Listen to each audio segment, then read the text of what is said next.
Alors, on peut aller dans nos Bibles, Exode 17, verset 8.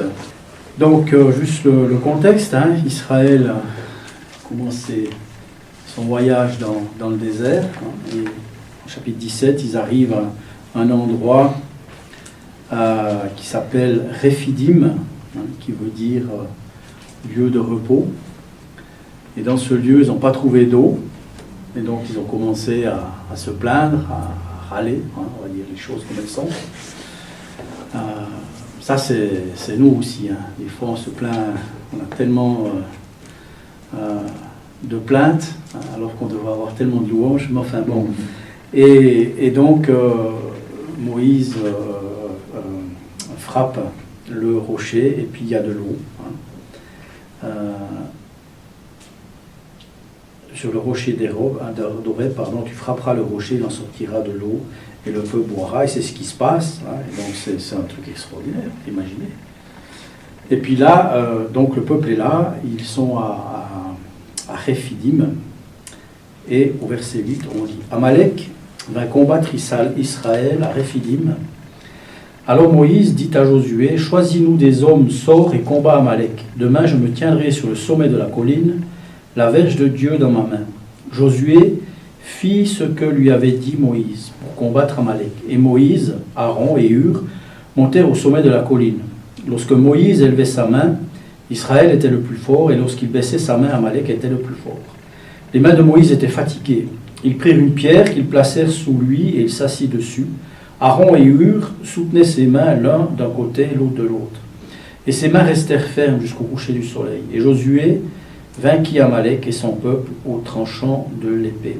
L'Éternel dit à Moïse, « Écris cela dans le livre, pour que le souvenir s'en conserve, et déclare à Josué que j'effacerai la mémoire d'Amalek de dessous des cieux. » Moïse bâtit un autel et lui donna pour nom l'Éternel est ma bannière. Il dit, parce que la main a été levée sur le trône de l'Éternel, il y aura guerre de l'Éternel contre Amalek de génération en génération. Voilà.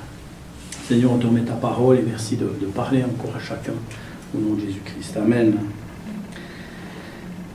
Donc, Israël délivré de l'Égypte, délivré de l'esclavage, traversé la mer Rouge, et puis voilà, ils arrivent dans cet endroit, et là il y a une bataille, il y a une bagarre. Alors, j'aimerais déjà dire quelque chose. Comme je vous l'ai dit, ce lieu s'appelait Rephidim, lieu de repos. Lieu de repos. Alors, il y a un repos en Christ, bien sûr, qui est salutaire, mais le repos en Christ ne veut pas dire se reposer, ne rien faire, bien au contraire. Le repos en Christ, c'est se reposer sur Christ. Et parfois, des fois, dans nos vies chrétiennes, on est dans un endroit, on va dire, de repos, c'est-à-dire que on se repose de la vie chrétienne, on se repose de prier, on se repose de lire, voilà. On prend un peu du recul, certains disent ça pour faire plus intellectuel, je prends du recul, voilà, mais on s'arrête, on fait une pause. Et vous savez, bien souvent, et c'est souvent, on le voit dans les églises, ceux qui sont à la traîne, ceux qui prennent, comme j'ai dit tout à l'heure, du recul, ou qui font des pauses, eh bien, c'est comme dans un troupeau. Vous savez comment, quand l'ennemi veut attaquer, enfin, quand un loup ou un autre animal attaque un troupeau, il le fait mettre en marche, et puis les plus faibles, qui traînent, ils vont se faire attraper. Dans l'Église, c'est le même principe. Dans la vie spirituelle, c'est le même principe. Notre ennemi, le diable, a des stratégies, et une des stratégies, c'est d'isoler quelqu'un. C'est la pire des choses, c'est isoler. Et on est tous pareils, Dès qu'on pêche, ou si on a péché, si on est tombé, qu'est-ce qu'on fait? On s'isole. Alors qu'il faudrait être dans le corps de Christ pour pouvoir demander pardon, être encouragé, etc., etc. Donc, on a tous ce réflexe. On s'éloigne gentiment, puis plus on s'éloigne, plus on est à la merci de l'ennemi. C'est une stratégie qui est bien connue. Et donc ici, qu'est-ce qui se passe? Il y a ce conflit, ils sont dans le repos, on va dire, et il y a ce conflit. Alors, qui est Amalek? Amalek, il n'a pas une descendance très glorieuse, on va dire, honorable. Il était l'un des descendants d'Ésaü, le frère de Jacob, qui a vendu son droit d'aînesse pour un plat de lentilles. Et donc, il représente un type de la chair, Amalek. Ça représente un type de la chair. C'est notre chair. C'est nous, c'est notre faiblesse, c'est nos envies, voilà, notre chair. Et en fait, tout ce qui est charnel, bien sûr, ce qui est né de la chair et chair, est inutile au royaume de Dieu. La chair est inutile. Ce qu'on fait par nous-mêmes est inutile, ne sert de rien. Donc, on voit ça en Jean 3,6, ce qui est né de la chair et chair.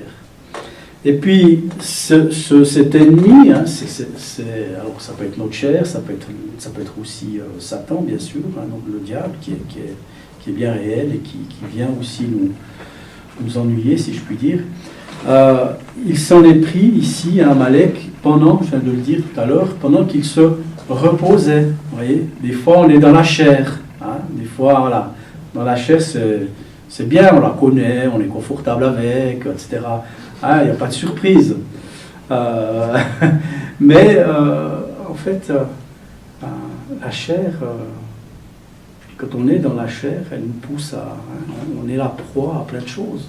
On peut tomber, on peut échouer, on pêche, quand on est dans la chair. On est faible, tout simplement.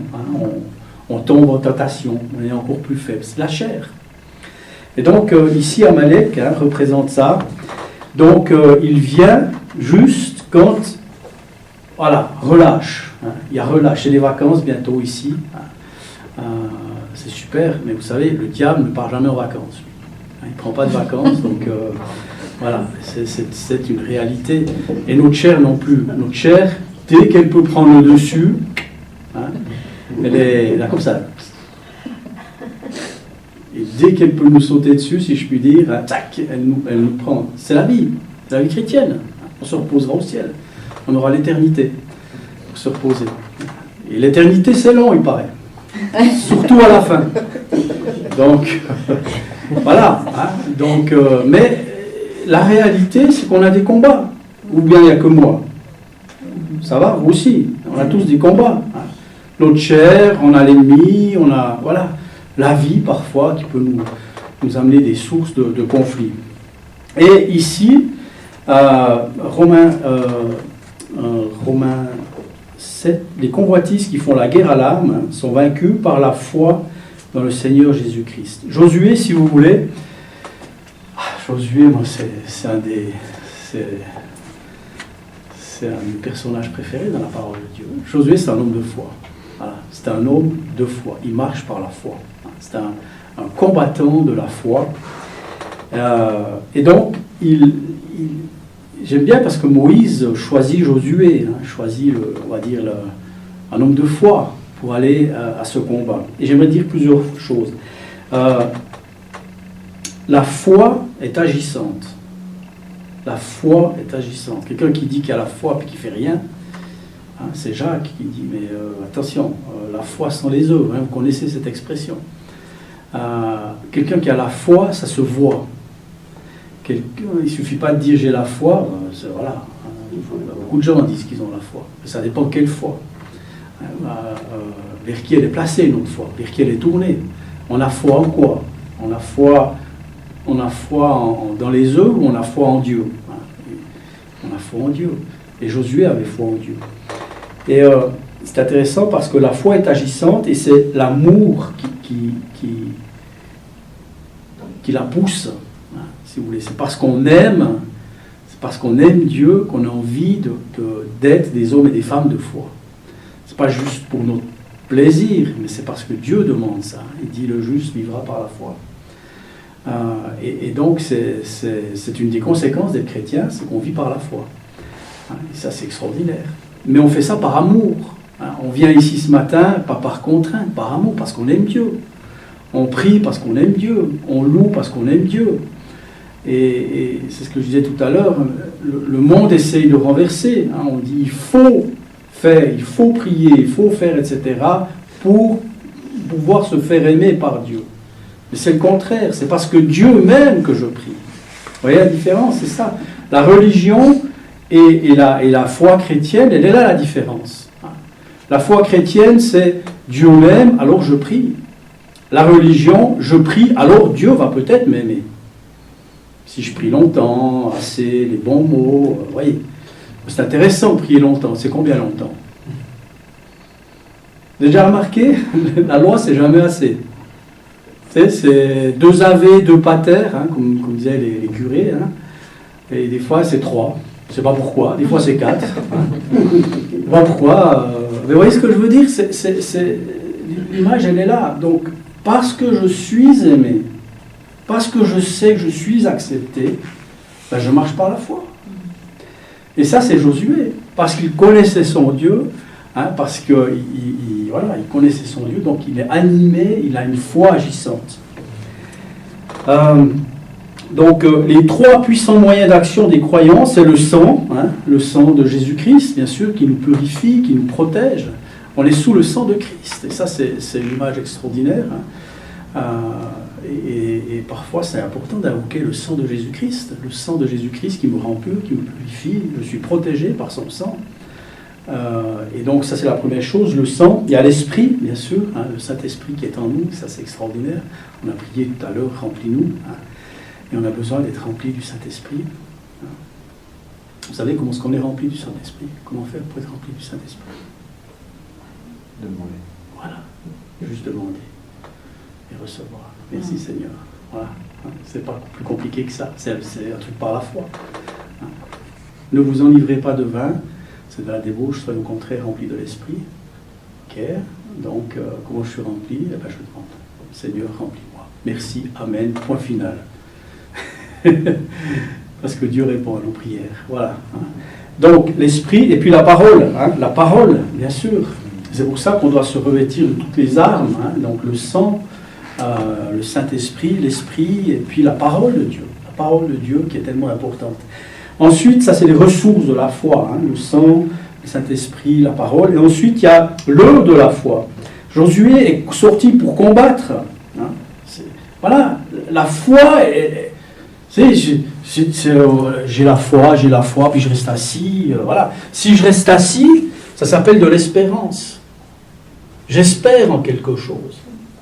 Ça, c'est l'espérance. L'espérance, elle ne bouge pas, si je puis dire. Elle attend. L'espérance attend. C'est notre espoir, on attend. D'accord ?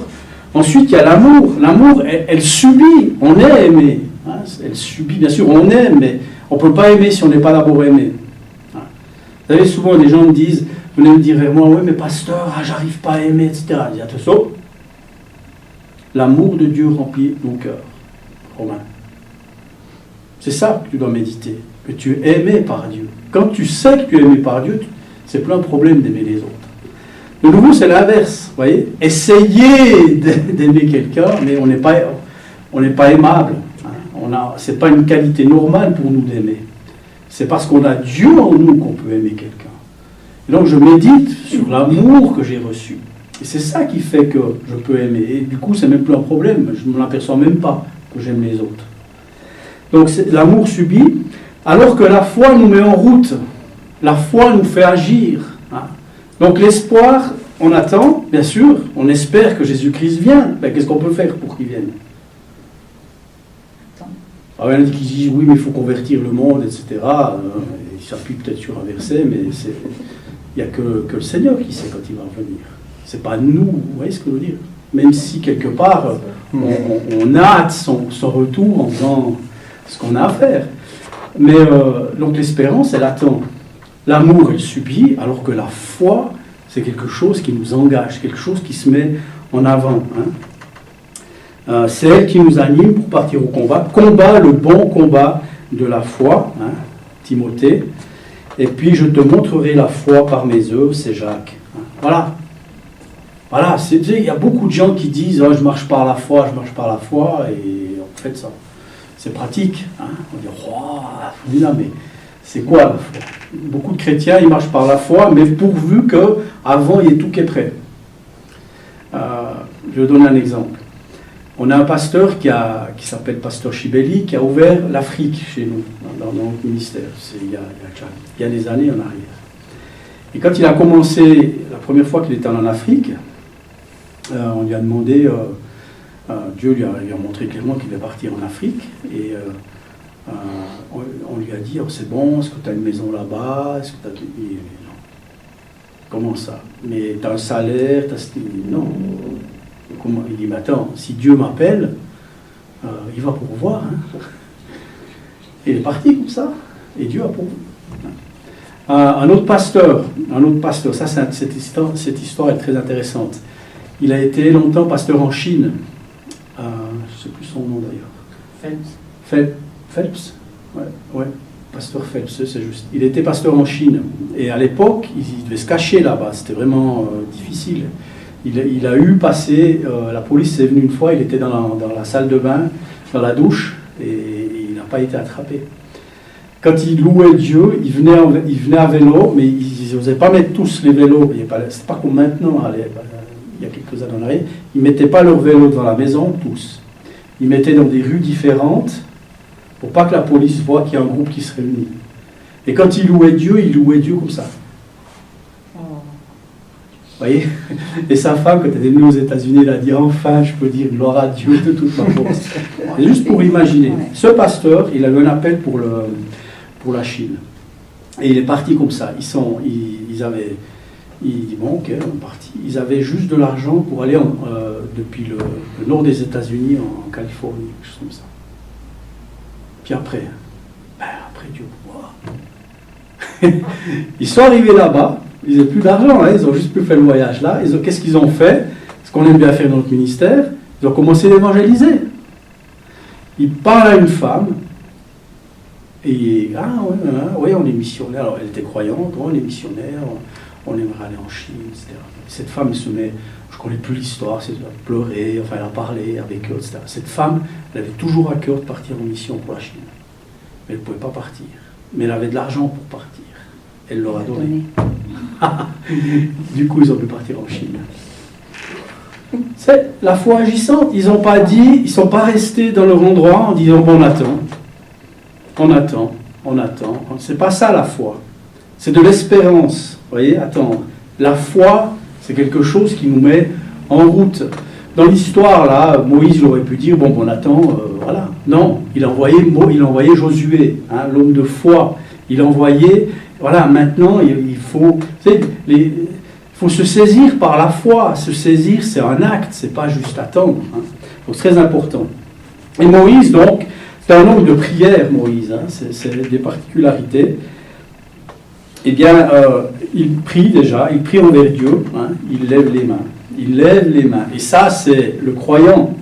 Et nous levons les mains vers Dieu. Nous sommes attachés en haut. Hein, on lève les mains, on adore, on prie. Quand on prie, c'est comme si on levait les mains. Hein, on fait un appel en haut. Hein, la prière, c'est ça. On a dit vendredi soir que c'est là où je ne peux plus que la prière commence. Hein, c'est là où je suis limité que je fais appel à Dieu. Et mes amis, j'ai une très mauvaise nouvelle pour vous. Ou bonne, ça dépend, mais on est très, très, très limité. Et donc, on a vraiment besoin de Dieu dans toute situation. Donc, il prie, hein, et ça, c'est l'aspect extérieur de la prière. Hein. Moïse a prié en levant les mains, c'était visible. Et c'est important de prier, et c'est important que les gens sachent qu'on prie.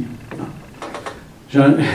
Quand on a commencé notre église de maison, qu'on a été dans le Jura, là où je me suis converti, il y a un gars qui venait et il s'est converti aussi, il était tout feu, tout flamme. Et un jour, il rencontre un de ses copains et son copain lui dit, j'aimerais que tu arrêtes de prier pour moi. Il dit, pourquoi? Il dit, depuis que tu pries pour moi, je ne peux plus faire ce que je veux. Le gars n'était pas croyant.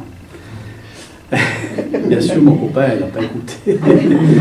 Mais la prière, elle est visible aussi. Et on prie ensemble. C'est pour ça qu'on instaure des moments de prière ici, parce qu'on a besoin de prier ensemble. On a besoin de se réjouir ensemble. On a besoin de se dire, on avait prié pour ça, tu te souviens? Ah ouais, formidable. Donc, Moïse, il prie envers Dieu. Hein. La prière fervente du juste a une grande efficacité. Et ça, c'est ceux qui se tiennent, hein, sur le sommet de la colline, de la communion de Dieu. Hein. La communion, c'est en haut, et Moïse était en haut, et il levait les mains à Dieu. Ça, c'est extraordinaire. Et le deuxième chose que j'aimerais dire, c'est que il faut persévérer dans la prière. Ça, c'est la deuxième chose. Il ne suffit pas de prier, c'est bien de prier, mais il faut persévérer. Parfois, on ne voit pas. Hein. Parfois, on ne voit pas. Et souvent, c'est ça le problème, c'est qu'on n'a pas la patience. Souvent, on n'est pas en phase avec Dieu par rapport au temps. Hein. Dieu a son temps, puis nous, on a le nôtre. Voilà. Vous connaissez, on disait aussi, pareil, on disait, les Africains, hein, ils ont le temps, puis nous, on a la montre. Vous voyez, hein, c'est parce que c'est vrai qu'en Afrique, ils prennent le temps des choses, etc. On avait fait un mariage ici à Lausanne, il y a une dizaine d'années de ça. C'était un pasteur africain qui se mariait. Rendez-vous à 14h. Ouais, nous, Suisse, 13h45, hein, un peu de marge au cas où. Ils sont arrivés à 16h au mariage. À 16h. Ils sont arrivés. Après, il a fallu tout mettre en place, etc. Juste un mariage formidable. Mais on aurait dû expliquer avant que quand on dit 14h, c'est 16h. Ça, c'est. Voilà. Il y a des cultures comme ça, mais c'est pas. Mais quand on le sait, voilà. Mais on peut aller contre. Hein. On n'est pas obligé de marcher dans la culture. Et on peut dire, voilà. Pas si mon, je ne veux pas parler de ça, mais si mon temps est précieux, le vôtre aussi, donc si moi j'ai un rendez-vous, je dois être à l'heure. Point. Voilà, c'est comme ça que ça marche, et c'est bien. Et ne vous culpabilisez pas si vous êtes en retard. Moi, je fais encore une petite parenthèse, moi j'étais un malade de ça. Moi j'étais, quand je me suis marié, moi j'avais une trotteuse dans la tête. Vous savez, pas les aiguilles de la minute, c'est les aiguilles de la seconde. Moi c'était, c'est bon, c'est l'heure. Vous voyez, j'étais un malade. Je suis malade. Rendez-vous à midi. J'attendais, j'avais ma montre, hein, avant de sonner, j'attendais ping dong, synchro, midi. Hein. Mais j'arrive un peu avant, puis j'attendais en bas pour qu'à midi, vraiment malade. Et quand on s'est marié, bien sûr, vous savez, souvent Dieu nous donne le contraire de nous-mêmes hein, dans le mariage. Ma femme, elle, voilà. Ah là là. Et c'était là, elle rigolerait, mais qu'est-ce que j'ai été. J'ai dû apprendre la patience. J'ai dû apprendre. Du coup, maintenant, je m'organise et je suis toujours à l'heure, mais je ne me prends plus la tête. Mais là, c'était épidermique. C'était même pas. En plus, on a l'impression qu'elle fait exprès. Hein. C'est pas possible. Et du coup, voilà, ça va. Mais j'ai dû apprendre parce que sinon, c'est ma santé qui était en jeu. Là.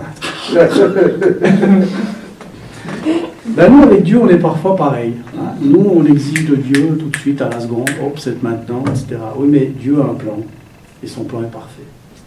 Et c'est pour ça que des fois, il faut persévérer dans la prière. Parce que Dieu, quand il nous donne, c'est le bon moment. Je crois qu'on en a déjà parlé il n'y a pas longtemps, mais c'est le bon moment. Donc, détermination sans faille. Tant que les mains de Moïse étaient levées, hein, Josué, il gagnait. Dès qu'il baissait les bras, Josué se faisait avoir, tout simplement. Mais c'est dans notre vie chrétienne, c'est pareil. On a besoin de lever les mains, on a besoin de s'encourager. Hein. Et ça, c'est juste extraordinaire.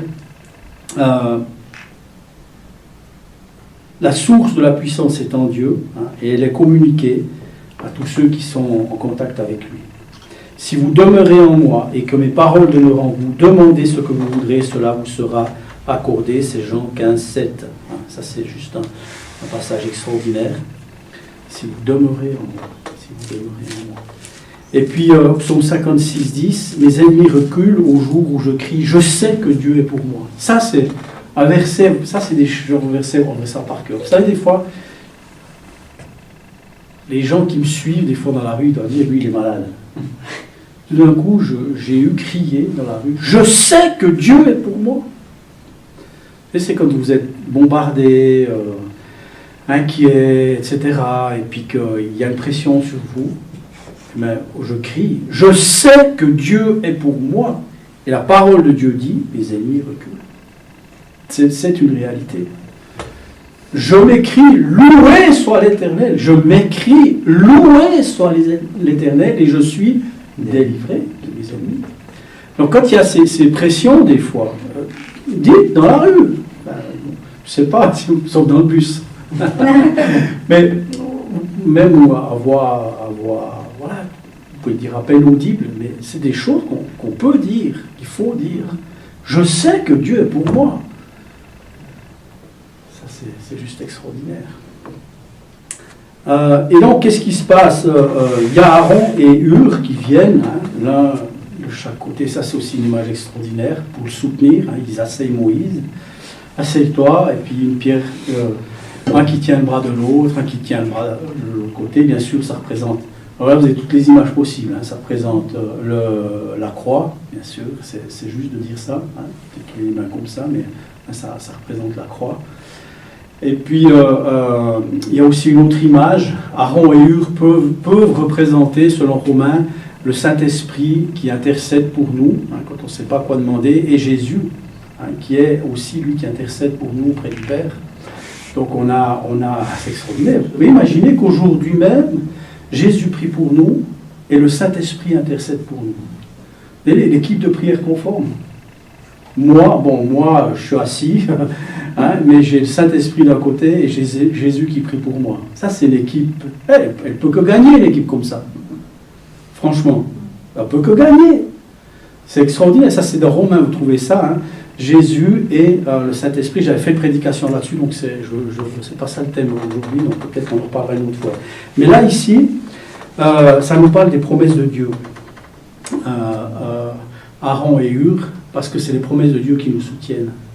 Parfois, on est faible dans la prière. Mais sur quoi est-ce qu'on s'appuie pour prier? Sur les promesses de Dieu. Parce que Dieu l'a dit. C'est ça. Nos prières devraient être toutes... vous savez, c'est peut-être je vous ai déjà dit ça ici. Les 3 P dans la prière. Les 3 P. C'est le projet, quelque chose que j'ai à cœur, un projet. Deuxième P, les promesses, que dit la parole de Dieu. Et troisième P, la prière. Les 3 P, projet, promesse, prière. Ça, c'est ce qu'on devrait toujours... on devrait avoir ces 3 en même temps. Si vous avez un projet, vous n'avez pas la promesse, ça va aussi, je pense, il ne faut pas non plus être...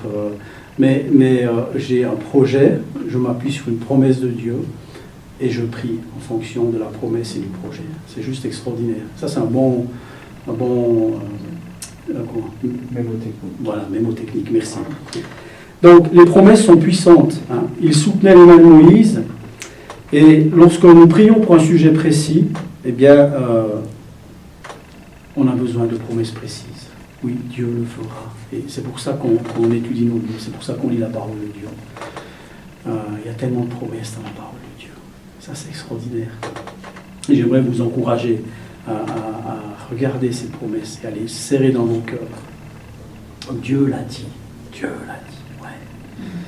Rien n'est impossible à mon Dieu. Aucune parole de Dieu n'est impuissante. Ça, c'est une promesse, ça. Aucune parole de Dieu n'est impuissante. Dieu n'a pas juste dit. J'ai déjà dit aussi, mais les promesses qu'on fait, nous, parfois, c'est les promesses des hommes. Hein. Souvent, des fois, on promet des choses pour se débarrasser de quelqu'un. Oui. Mon cousin qui était cuisinier au Sri Lanka, et c'est encore une fois, ça date de mon mariage. On avait fait notre voyage de noces là, puis il nous avait raconté, il était au Sri Lanka, cuisinier, pays, etc. Et puis un gars qui vient frapper à la porte, parce que plein de gens viennent frapper à la porte, puis il dit voilà, je ne sais plus si c'était un aspirateur qu'il voulait vendre, etc. Et mon cousin, pour s'en débarrasser, il dit tu reviens dans une année. Et bien le gars, une année après, il est revenu. Bon, voilà. C'est juste pour vous dire, nous on dit des fois nos promesses à nous c'est pour nous débarrasser. C'est vrai. Moi je sais, j'ai fait des promesses, puis après je les oublie vite. Parce que sur le moment où je fais la promesse, par exemple mon enfant, papa, je veux aussi, oui, mais on va te l'acheter. Du coup l'enfant il arrête, moi je suis tranquille, et puis bien souvent j'oublie. Bien souvent on oublie, d'accord? Et c'est comme ça. Pour ça faire attention quand on fait des promesses. Mais Dieu n'est pas comme ça. Dieu n'a pas écrit des promesses pour se débarrasser de nous. Dieu n'a pas dit, ouais bon, ils sont tellement faibles, misérables, on va leur mettre quelques promesses, ça les aidera à tenir. Hein, en attendant que je revienne, c'est un peu le sucre, vous savez, ou il y a la carotte qui les fait avancer. Pas ça les promesses de Dieu. Les promesses de Dieu, c'est oui et amen. Les promesses de Dieu, c'est une réalité. C'est pas peut-être les promesses de Dieu. C'est oui, c'est amen. C'est ça qui est extraordinaire. Elles sont puissantes. N'oublions pas de brandir la parole de Dieu parce qu'elle est infaillible. Et son auteur ne peut pas mentir. La parole de Dieu, ce n'est pas un mensonge, c'est la vérité. C'est tellement important de voir. Dieu l'a dit, oh c'est bon. C'est bon. Les enfants, vous savez, ils ont ça. Eux, ils te prennent ça, une promesse de Dieu, ils te... Voilà. Des enfants avaient prié. Je n'ai pas déjà raconté cette histoire, je raconte beaucoup d'histoires aujourd'hui, mais celle-là, elle est extraordinaire. Je crois que c'était en Inde, ou je ne sais plus où, dans quel pays. Bref, c'était un orphelinat. Dans cet orphelinat, les enfants étaient très malades, parce qu'en fait, il y avait une grande colline derrière eux, et les enfants, il n'y avait pas beaucoup de soleil, beaucoup d'humidité, ils tombaient facilement malades. Et c'était, je crois, des sœurs qui s'occupaient, ou je ne sais pas qui s'occupaient de ces enfants, et donc un jour, le thème, c'était la prière. Et le passage, c'était, si tu dis à cette montagne, ôte-toi de là, et elle s'enlèvera, etc. Donc ils ont parlé de ça. Et après, ils ont prié. Et un enfant a dit, Seigneur, enlève cette montagne.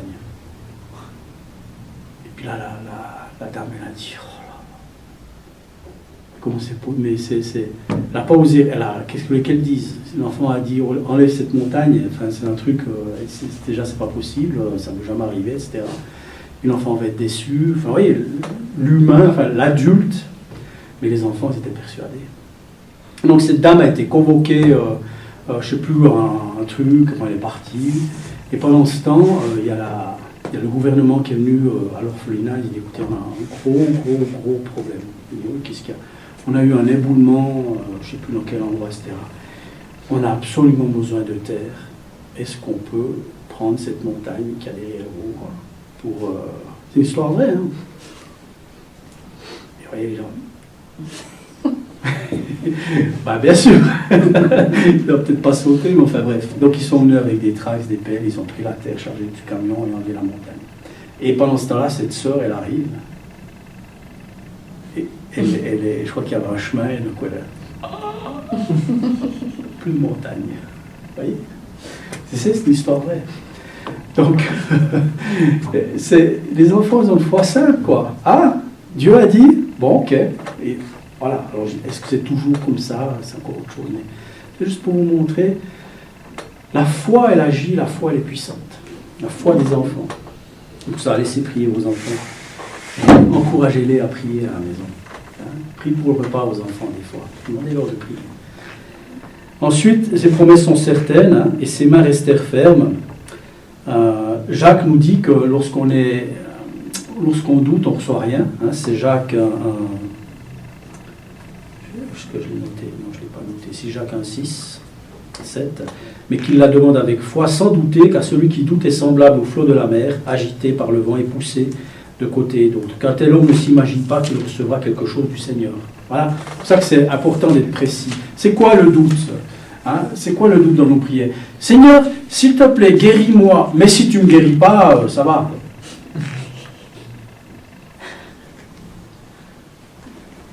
T'as ton fils qui vient, papa, s'il te plaît, donne-moi du pain, mais si tu ne m'en donnes pas, ça va. Tu veux du pain ou tu veux pas du pain? Vous voyez ce que je veux dire?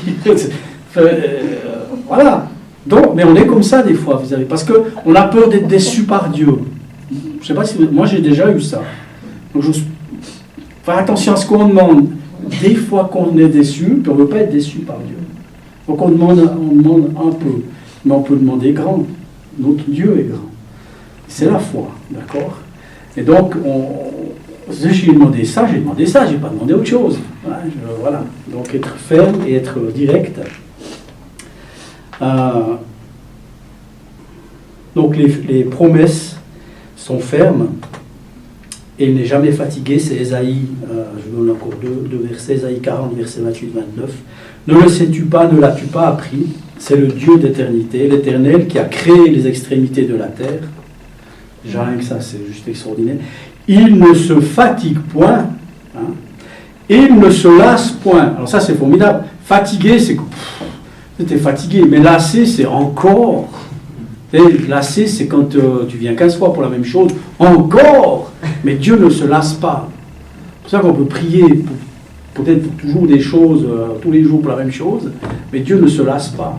Ça, c'est extraordinaire. Et Dieu ne se fatigue pas, il ne se lasse pas. On ne peut sonder son intelligence, il donne la force à celui qui est fatigué. Ça, c'est un passage extraordinaire. Il donne la force à celui qui est fatigué, mais ce n'est pas tout, et il augmente la vigueur de celui qui tombe en défaillance. C'est extraordinaire, ce passage. Ça, c'est des promesses, mes amis. Ça, c'est une promesse. Il donne la force à celui qui est fatigué. T'es fatigué, amen, t'as la force. C'est aussi simple que ça. Hein. Et en plus, il augmente ma vigueur. Et puis pour terminer, Ésaïe 12:2, voici Dieu est ma délivrance, je serai plein de confiance et je ne craindrai rien, car l'Éternel est ma force et le sujet de mes louanges, c'est lui qui m'a sauvé. Oui, hein, les promesses de Dieu nous assurent la victoire. Les promesses de Dieu, c'est oui et amen encore une fois, et c'est ça qui nous fait avancer. C'est là-dessus que je bâtis ma foi, c'est là-dessus que je m'appuie. C'est extraordinaire. Amen. Ok, Seigneur, merci pour ta parole et merci encore de bénir le temps aujourd'hui dans nos activités, dans tout ce qu'on fait. Seigneur, merci. Amen.